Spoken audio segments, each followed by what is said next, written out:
Welcome to my channel. Today we're going to be looking at the materials that I use for my landscape painting process. I paint in oils, and so I'm going to show you the equipment that I use on a regular basis. Now let's focus on brushes and palette knives. I use predominantly one palette knife when I need a sharp edge. I will use this to paint.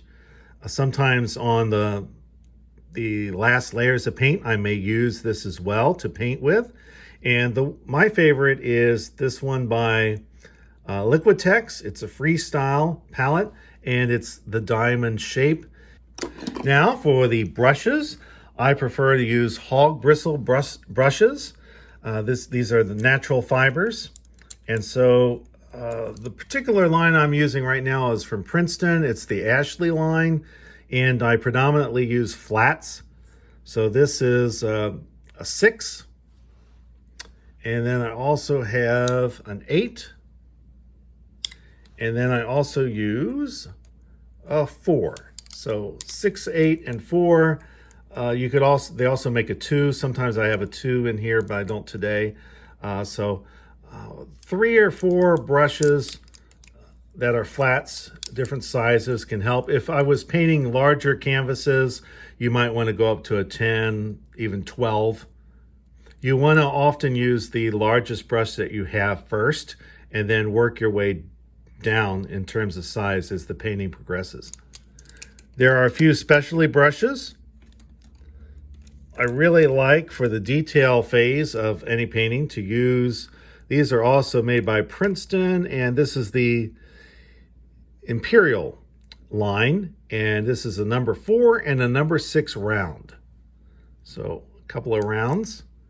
And then I also use, this is also Princeton, and this is from their Aspen line, and this is the number 2 rigger. Telephone pole lines, that kind of thing. This is a wonderful brush to do those, or if you're going to put some details in your grasses and such. You may notice that I'm using a French easel, and I attach my brushes to my French easel with just an office clip. This is one of the large clips, and an old glasses case. So if you want to get something cheap, and use it, so that way you've got your brushes handy instead of sometimes if I had them other places, they tend to roll off. I know some artists just keep it right here in the drawer, but for me, I like to hang it off to the side.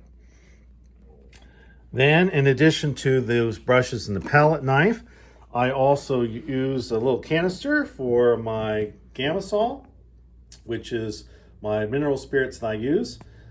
These containers are airtight, and you just use the little clips with a lid on them.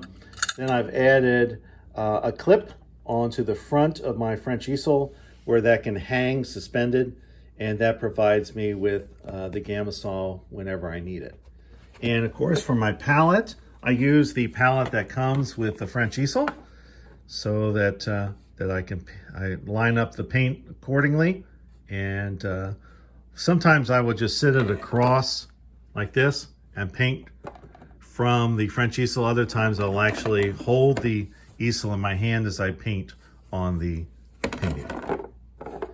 Now let me show you some additional things that you may find very handy to have with you when you are painting, whether you're painting in the studio or if you're painting outdoors.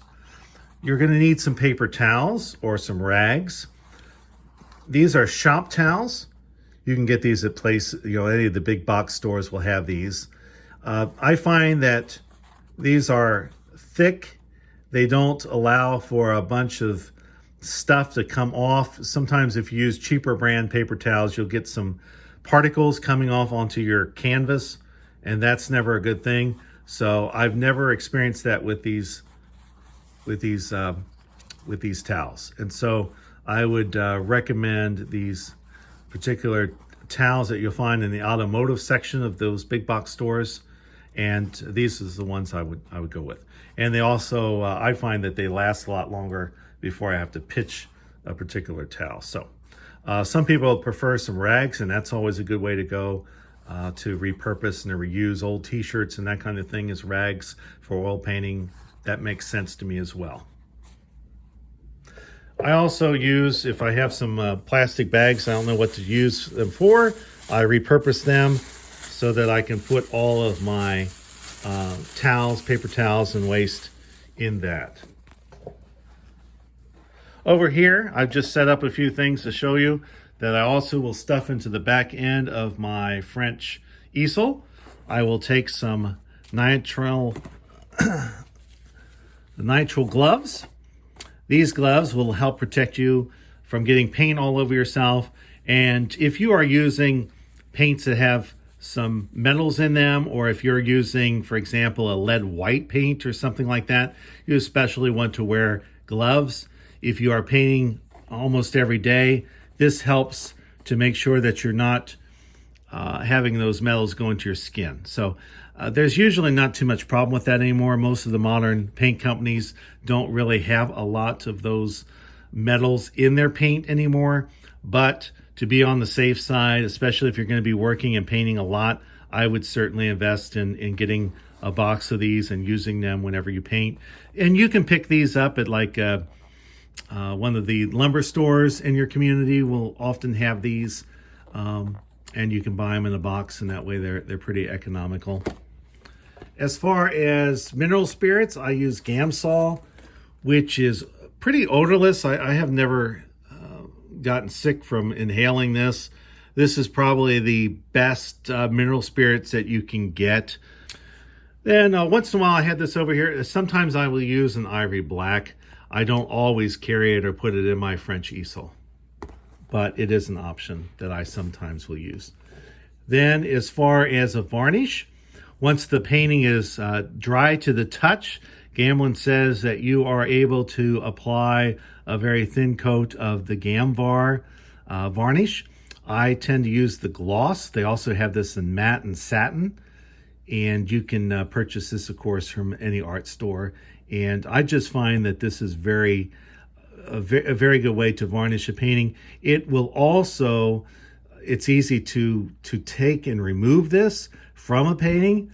All you have to do is follow a process that Gamblin has on their website, but you basically take some Gamsol and you can remove the Gamvar varnish with the Gamsol. So one less product you have to buy.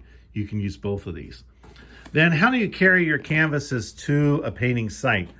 Sometimes I will just use, this is actually a panel carrier. This part can come down and clip the canvas and hold it tight as you make your way to the painting site. But if you don't want to do that, sometimes I've had paintings, especially if they're very thin panels, kind of slide out of the French easel. You could attach it to the front with these. There's one on the top as well.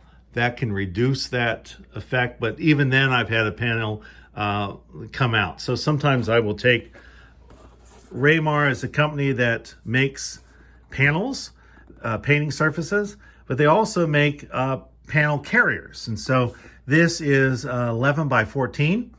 And I would recommend that you get maybe one or two of these in the sizes that you're going to be painting. I also have a larger one of these, which is 16 by 20. Now, one of the advantages, it's Velcro and gator board constructed with basically a carrying strap. And inside you will see that there's a plastic inset that allows you to carry 3 comfortably. You could even put 6 in there if you needed to, if they are no more than 1/8 thick, I believe. So that's helpful. And why would you want to keep a certain size? As you see the surface that I use, let me show you that. I tend to paint in Plein Air or even in the studio. Smaller works are 11 by 14 panels. And if you remember to kind of limit yourself in the sizes that you use in painting, you can save yourself some money. For example, that Raymar panel carrier, pretty expensive, but I limit myself to the 11 by 14 size, and so this will carry 11 by 14 panels, and I don't have to buy all kinds of different carriers because I pretty much stick to the one size. Makes sense to save some money that way by keeping the size panels. It also makes a difference when you're actually selling your artwork.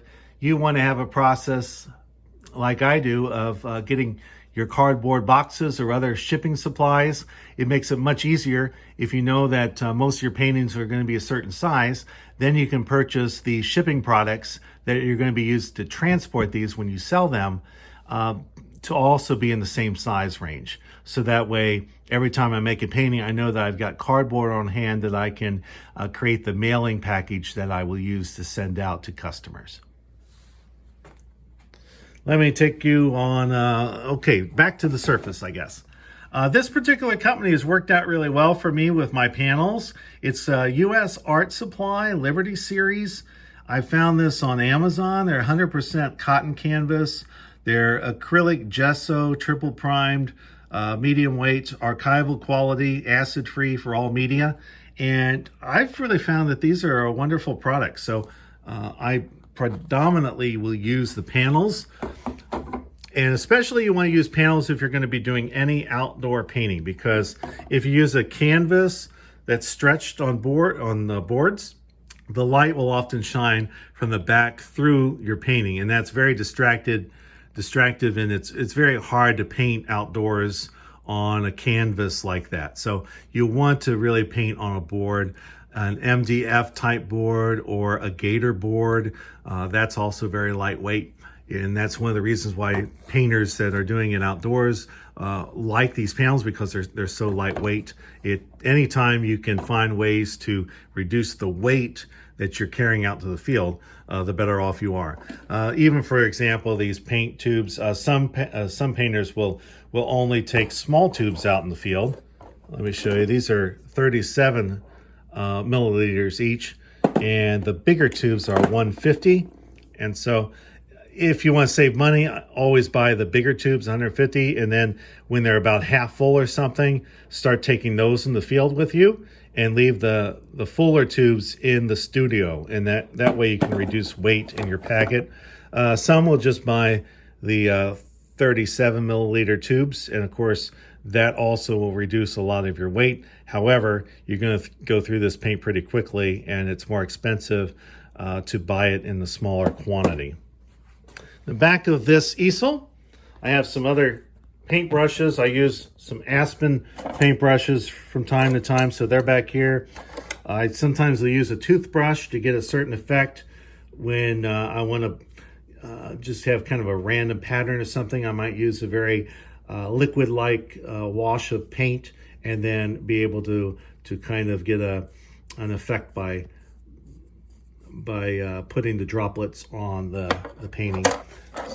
Once in a while, I will use a fan brush, and so I've got one here to thin out edges and lines. Got a couple additional palette knives here. One is for, I haven't used this very often, but if I want to do a barn or something and I want a real good straight edge, I might use this particular shape. And sometimes if you're working with detail, you might want a small palette knife. Once again, this is the diamond shape palette knife, and both of these are from Liquitex. I also picked this up from, I think, a budget art store. These are just kind of detail instruments. I'm not quite sure what you call them, but they have rubber tips on them, and these are great for removing paint from a painting. I also use this one to sign my paintings as I mark back into and scrape off the paint for my signatures on my paintings.